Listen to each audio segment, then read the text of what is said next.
Very good evening all of you. Welcome you all on our YouTube channel The Learning with Fun. I am Dr. Manjit Akshat. इस video में हम discuss करेंगे about the valency. तो अभी previous video में हमने क्या देखा था कि how the electrons are arranged in an atom in different orbit और डिफरेंट सेल। तो हमने ये देखा कि जो इलेक्ट्रॉन्स हैं उनका इस तरीके से अरेंजमेंट है। एटम के बाहर जो सेल हैं, एनर्जी सेल हैं, उनमें इलेक्ट्रॉन डिस्ट्रीब्यूटेड हैं। तो जो इलेक्ट्रॉन आपके आउटरमोस्ट शेल में प्रेजेंट होते हैं उनको उस एटम की हम बोलते हैं वैलेंसी, और उन इलेक्ट्रॉन्स को बोलते हैं वैलेंस इलेक्ट्रॉन्स। तो ये जो इलेक्ट्रॉन है, जैसे कार्बन के लिए हमने देखा, कार्बन के लिए ये जो 4 इलेक्ट्रॉन है ये आउटरमोस्ट शेल में प्रेजेंट है। तो इन इलेक्ट्रॉन्स को क्या बोलेंगे?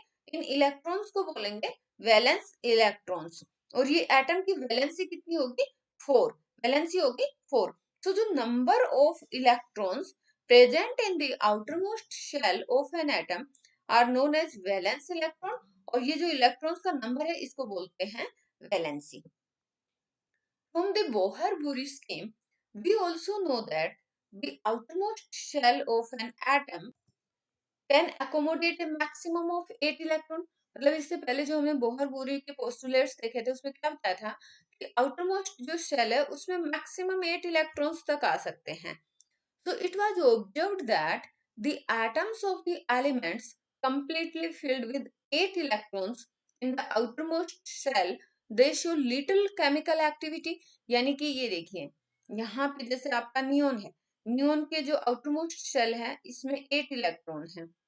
सिमिलरली आप यहाँ पे ऑर्गन का देखिए, ऑर्गन का जो आउटरमोस्ट शेल है इसमें भी 8 इलेक्ट्रॉन है। तो अब इनका तो क्या है कि आप जो बोहर-बुरी मॉडल था वो ये बोलता है कि जो आउटरमोस्ट शेल है उसमें मैक्सिमम 8 इलेक्ट्रॉन आ सकते हैं। ये बोल रहे हैं कि अगर किसी एटम, किसी भी एलिमेंट के एटम के आउटरमोस्ट शेल में अगर 8 इलेक्ट्रॉन है तो उस एटम की जो रिएक्टिविटी है, केमिकल रिएक्टिविटी है, वो ना के बराबर होगी। और हम क्या कह सकते हैं कि उन एटम की जिनके आउटरमोस्ट शेल में 8 इलेक्ट्रॉन हैं उनकी कंबाइनिंग कैपेसिटी, या फिर यूं कहें कि उनकी वैलेंसी 0 होगी, ना कि हम उनकी वैलेंसी को 8 बोलेंगे। ठीक है, अब हम और देखेंगे कि क्या कहना चाह रहे हैं, वैलेंसी को कैसे निकालेंगे। पहली बात तो हमने ये देख लिया कि जो आउटरमोस्ट शेल में नंबर ऑफ इलेक्ट्रॉन प्रेजेंट है जिनको वैलेंस इलेक्ट्रॉन बोलते हैं, तो वो वैलेंसी के बराबर हो सकता है। एक तो हमने ये चीज देखी, पर क्या वैलेंसी हम किसी और तरीके से भी निकाल सकते हैं? जी हाँ, हम किसी और तरीके से और दूसरे मेथड से भी वैलेंसी निकाल सकते हैं। अब धीरे-धीरे हम आपको बताते हैं कैसे। अब इन इनर्ट एलिमेंट्स की हमने बात की कि मान लो इनके आउटरमोस्ट शेल में, जैसे हीलियम के आउटरमोस्ट शेल में 2 इलेक्ट्रॉन हैं, तो क्या यहाँ पे इसकी वैलेंसी 2 है?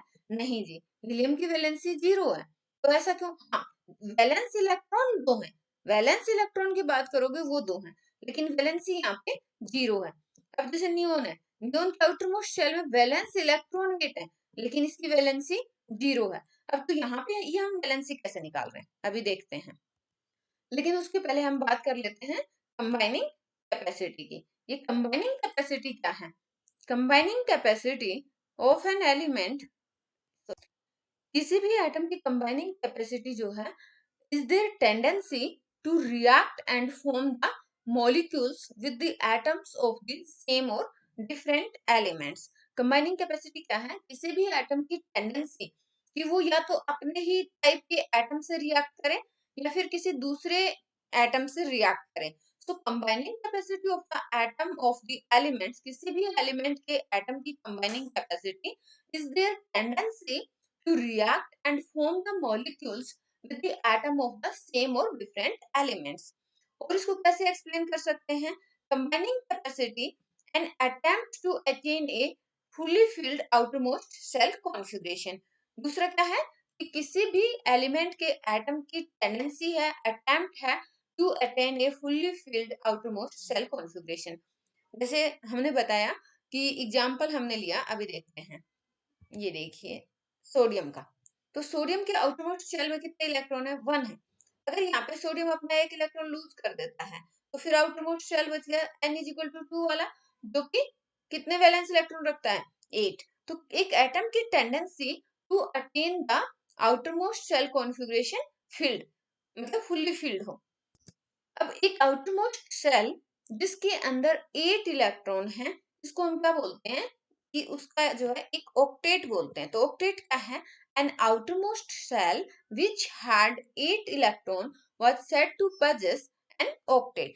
Atoms would thus react so as to achieve an octet in the outermost shell. तो कहने का मतलब ये है कि आउटरमोस्ट शेल में जो इलेक्ट्रॉन, अगर नंबर ऑफ इलेक्ट्रॉन 8 है तो उसको हम ऑक्टेट बोलते हैं। तो जितने भी एटम की जो रिएक्टिविटी होगी, केमिकल रिएक्टिविटी, वो क्यों होगी? क्योंकि उनकी एक टेंडेंसी है to achieve an octet in the outermost shell, कि उनके बाहर वाली शेल में भी अगर 8 इलेक्ट्रॉन आ जाते हैं तो उनका जो कॉन्फ़िगरेशन है वो फुल्ली फिल्ड हो जाएगा। Now they will be stable. This was done by, अब ये 8 इलेक्ट्रॉन कैसे आ सकते हैं? या तो एटम जो अपने इलेक्ट्रॉन शेयर करें, या गेन करें, या लूज करें। तीन तरीके से इस तरह से पॉसिबिलिटी है कि एटम जो है अपने आउटरमोस्ट शेल में एक ऑक्टेट को अचीव करे। और ऑक्टेट का मतलब क्या है? कि आउटरमोस्ट शेल में 8 इलेक्ट्रॉन होना ऑक्टेट है। ये कैसे पॉसिबल है? शेयरिंग से पॉसिबल है, इलेक्ट्रॉन को गेन करने से पॉसिबल है, और इलेक्ट्रॉन को लूज करने से पॉसिबल है। The number of electron gained, lost or shared so as to make this octet of the electron in outermost shell gives us directly the combining capacity of the element. अब हमें directly पता चल जाएगा कि किसी भी element की combining capacity कितनी है। किससे पता चलेगा? कि जो गिवन एलिमेंट है वो नंबर ऑफ इलेक्ट्रॉन, या कितने नंबर ऑफ इलेक्ट्रॉन गेन कर रहा है, या लूज कर रहा है, या शेयर कर रहा है। किस लिए? To make the octet of the electron in outermost shell, यानी कि आउटरमोस्ट शेल में 8 इलेक्ट्रॉन रखने के लिए जो आपका एटम है वो इलेक्ट्रॉन को गेन कर रहा है, या इलेक्ट्रॉन लूज कर रहा है, या शेयर कर रहा है। तो उससे हमें क्या पता चल जाएगा? एक एटम की कंबाइनिंग कैपेसिटी, एक एलिमेंट की कंबाइनिंग कैपेसिटी पता चल जाएगी। और इसी को हम क्या बोलते हैं? वैलेंसी। सो ये जो कंबाइनिंग कैपेसिटी है that is known as valency. अब यहाँ पे हम देखेंगे जैसे हाइड्रोजन है, हीलियम है, लिथियम, सोडियम। अब अगर बात करें इनकी, हम यहाँ पे देख सकते हैं कॉन्फ़िगरेशन। जैसे हाइड्रोजन है, सॉरी, हाइड्रोजन के आउटरमोस्ट शेल में 1 इलेक्ट्रॉन है ना? हीलियम के आउटरमोस्ट शेल में 2 इलेक्ट्रॉन है। तो ये इलेक्ट्रॉनिक कॉन्फ़िगरेशन आप देख सकते हैं। अब अगर हम बात करें हाइड्रोजन की, लिथियम की और सोडियम की, इनके आउटरमोस्ट शेल में कितने इलेक्ट्रॉन है? 1 इलेक्ट्रॉन है। अगर ये अपना आउटरमोस्ट शेल से ये इलेक्ट्रॉन एक-एक इलेक्ट्रॉन लॉस्ट कर देते हैं, तो अब इनके पास क्या होगा? इनका जो आउटरमोस्ट कॉन्फ़िगरेशन है वो स्टेबल होगा, फिल्ड होगा। जैसे हाइड्रोजन के केस में तो आउटरमोस्ट शेल में 1 ही इलेक्ट्रॉन है। अगर उसको लॉस कर देता है तो हाइड्रोजन के पास कोई इलेक्ट्रॉन नहीं बचेगा, H प्लस आयन बन जाएगा। लिथियम है, लिथियम के आउटरमोस्ट शेल में 1 इलेक्ट्रॉन, अगर उसको लॉस कर देता है, उसको लॉस्ट हो जाता है उसका वो इलेक्ट्रॉन, तो इसके आउटरमोस्ट शेल में कितने इलेक्ट्रॉन बचेंगे? 2 बचेंगे, जो कि n इज इक्वल टू 1 में मैक्सिमम 2 इलेक्ट्रॉन आ सकते हैं। तो स्टेबल कॉन्फ़िगरेशन होगा। तो यहाँ पे ईच वन ऑफ देम किसकी बात हो रही है? हाइड्रोजन, लिथियम, सोडियम, जिनके आउटरमोस्ट शेल में 1 इलेक्ट्रॉन है, दे कैन लूज 1 इलेक्ट्रॉन। अगर 1 इलेक्ट्रॉन लूज कर देंगे तो they are said to have valency of 1। इनकी वैलेंसी कितनी कहलाएगी? 1 कहलाएगी। अब आपसे पूछा है can you tell what is the valency of magnesium and aluminium? चलो हम ऊपर चलते हैं, मैग्नीशियम और एल्यूमिनियम की बताइए मुझे। ये देखिए, ये है आपका मैग्नीशियम। इसके आउटरमोस्ट शेल में कितने इलेक्ट्रॉन है? 2। अगर ये 2 इलेक्ट्रॉन लॉस्ट कर देता है तो इसका जो आउटरमोस्ट शेल बचेगा वो n इक्वल टू 2 बचेगा, जिसमें नंबर ऑफ इलेक्ट्रॉन 8 होंगे। तो कितने इलेक्ट्रॉन लॉस्ट कर रहा है? वही तो आपकी कंबाइनिंग कैपेसिटी बताता है, वही तो आपके एटम की, एलिमेंट की वैलेंसी बताता है। तो यहाँ पे नंबर ऑफ इलेक्ट्रॉन कितने लॉस्ट हो रहे हैं? 2। तो मैग्नीशियम की वैलेंसी कितनी हो गई? प्लस 2, क्योंकि ये दे रहा है। एल्यूमिनियम के पास आउटरमोस्ट शेल में 3 है, तो एल्यूमिनियम की वैलेंसी कितनी हो गई? प्लस 3। तो यहाँ पे हमने क्या देखा? if the number of electron एक minute if the number of electrons in the outermost shell of an atom is close to its full capacity, मान लो बिल्कुल जैसे क्लोरीन का केस हम ले रहे हैं, तो valency is determined in a different way. वो कैसे? जैसे फ्लोरीन एटम है या क्लोरीन एटम है, इनके आउटरमोस्ट शेल में कितने इलेक्ट्रॉन है? 7 इलेक्ट्रॉन है। तो अब इनकी वैलेंसी कितनी होनी चाहिए? 7 होनी चाहिए। अगर 7 इलेक्ट्रॉन, अगर अपने 7 इलेक्ट्रॉन लूज करते हैं तो। लेकिन अगर ये 1 इलेक्ट्रॉन गेन कर लेते हैं तो इनके आउटरमोस्ट शेल में कितने इलेक्ट्रॉन आ जाएंगे? 8 आ जाएंगे। तो अब 7 इलेक्ट्रॉन होना आसान है या 1 इलेक्ट्रॉन गेन करना? 1 इलेक्ट्रॉन को गेन करना आसान रहेगा। So it is easier for the fluorine to gain 1 electron instead of losing 7 electron.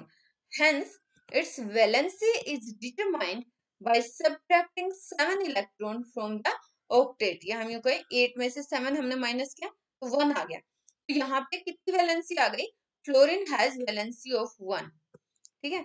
Valency can be calculated. पहले मैंने क्या बताया कि आप वैलेंस इलेक्ट्रॉन कितने हैं उससे भी डायरेक्ट डिटरमाइन कर सकते हो. आपके आउटर मोस्ट शेल में नंबर ऑफ इलेक्ट्रॉन है, क्योंकि अगर वो इलेक्ट्रॉन लॉस्ट हो जाते हैं एटम से, तो आपका जो उसके पहले वाला शेल है वो फिल्ड सेल है, तो आपका क्या मिलेगा? आपको वैलेंसी मिल सकती है. दूसरा, अगर मान लो आपके जो number of electron outermost shell में ऑक्टेट के आसपास है, जैसा कि फ्लोरीन में 7 है, क्लोरीन में 7 है, तो ये अगर एक एक इलेक्ट्रॉन गेन कर लेते हैं तो इनका आउटर मोस्ट शेल में 8 इलेक्ट्रॉन हो जाएंगे. तो उस केस में हम कैसे निकालेंगे कि हम 8 माइनस क्या करेंगे कि आपके आउटर मोस्ट शेल में जो इलेक्ट्रॉन है, जैसे 8 माइनस फ्लोरीन के केस में 7 थे, तो हमने 7 को सब्ट्रैक्ट कर दिया फ्रॉम द 8, तो हमारे पास कितनी वैलेंसी आ गई? 1 आ गई. So valency can be calculated in a similar manner for oxygen also. Oxygen के केस में चलो देखते हैं कैसे निकालेंगे. यहाँ पे देखो, ये ऑक्सीजन है. ऑक्सीजन के आउटर मोस्ट शेल में कितने इलेक्ट्रॉन है? 1 2 3 4 5 और 6. ठीक है, 6 इलेक्ट्रॉन है. अब यहाँ पे इसके लिए 6 इलेक्ट्रॉन लॉस्ट करना आसान रहेगा या 2 इलेक्ट्रॉन गेन करना आसान रहेगा? तो इसके लिए इजियर क्या होगा कि ये 2 इलेक्ट्रॉन गेन करे, तो इसके आउटर मोस्ट शेल में 8 इलेक्ट्रॉन आ जाएंगे, ऑक्टेट कंप्लीट हो जाएगा. तो इसकी वैलेंसी हम कैसे निकालेंगे कि ऑक्टेट, ऑक्टेट का मतलब होता है 8 माइनस इसके आउटर मोस्ट शेल में कितने इलेक्ट्रॉन है? 6 इलेक्ट्रॉन है, उनको माइनस कर दो, बच गया कितना? 2. तो यहाँ पे आपके पास ऑक्सीजन की वैलेंसी कितनी आ गई? 2. अभी 2 इलेक्ट्रॉन इसको गेन करने पड़ेंगे, तो यहाँ पे हम माइनस चार्ज लगा देते हैं अगर ये गेन करता है तो. तो यहाँ पे हम क्या देखेंगे कि किसी भी एलिमेंट के एटम के लिए उसकी एक डेफिनेट कंबाइनिंग कैपेसिटी होती है, जिसको हम उस एटम की वैलेंसी बोलते हैं. तो यहाँ से हमें वैलेंसी की डेफिनेशन मिल गई कि combining capacity of an atom of an element is known as its valency. Valency of first 18 element is given in the last column of table 4.1. यहाँ पे जो टेबल 4.1 जिसमें हमने इलेक्ट्रॉन का डिस्ट्रीब्यूशन देखा था, यहाँ पे लास्ट कॉलम में आप देख सकते हैं वैलेंसी. वैलेंसी यहाँ पे दी है.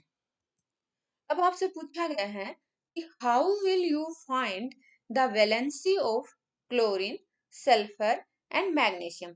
तो देखो, क्लोरीन की वैलेंसी आपको निकालनी है, तो आप आउटर मोस्ट इनका जो ऑक्टेट दिया है वहां पे चले जाओ. जो सॉरी, ऑक्टेट नहीं बोलेंगे, इलेक्ट्रॉन डिस्ट्रीब्यूशन जो दिया है, आउटर मोस्ट शेल का जो इलेक्ट्रॉन डिस्ट्रीब्यूशन हम यहाँ पे आ गए. आपसे पूछा है क्लोरीन का, तो क्लोरीन के आउटर मोस्ट शेल में कितने इलेक्ट्रॉन है? 7 है. हम वैलेंसी कैसे निकालेंगे? अब क्लोरीन के आउटर मोस्ट शेल में 7 इलेक्ट्रॉन है, 1 गेन करना इजी है, 7 इलेक्ट्रॉन लॉस्ट करना डिफिकल्ट है. तो क्या होगा कि ऑक्टेट 8 माइनस 7, कितनी आ गई वैलेंसी? 1. तो क्लोरीन की क्या टेंडेंसी रहेगी कि एक इलेक्ट्रॉन को गेन करे. अगर सल्फर का देखेंगे तो सल्फर के आउटर मोस्ट शेल में कितने इलेक्ट्रॉन है? 6 है. तो इसकी 8 माइनस 6 कर दो आप, तो इसकी वैलेंसी कितनी आ गई? 2. अगर सल्फर को 2 इलेक्ट्रॉन मिल जाते हैं तो इसका ऑक्टेट कंप्लीट हो जाएगा. तो सल्फर की क्या टेंडेंसी रहेगी? सल्फर की टेंडेंसी रहेगी to attain the 2 electron to complete its octet. Phosphorus की देखेंगे तो फॉस्फोरस के आउटर मोस्ट शेल में कितने इलेक्ट्रॉन है? 1 2 3 4 5, क्योंकि फॉस्फोरस का एटॉमिक नंबर होता है 15. तो 15 प्रोटॉन 50 इलेक्ट्रॉन, उनका डिस्ट्रीब्यूशन ये है. अब 5 इलेक्ट्रॉन लूज करने आसान है या 3 इलेक्ट्रॉन गेन करने? देखो, 3 इलेक्ट्रॉन गेन करने आसान रहेंगे, तो आप करो ऑक्टेट में से आउटर मोस्ट शेल में जो इलेक्ट्रॉन है उनको माइनस कर दो. आपके पास क्या आ गया? 8 माइनस 5 3 आ गया. तो 3 is the valency of the phosphorus atom. So this is all about the valency of an element. So इस वीडियो में इतना ही. Thanks for watching the video. जय हिंद.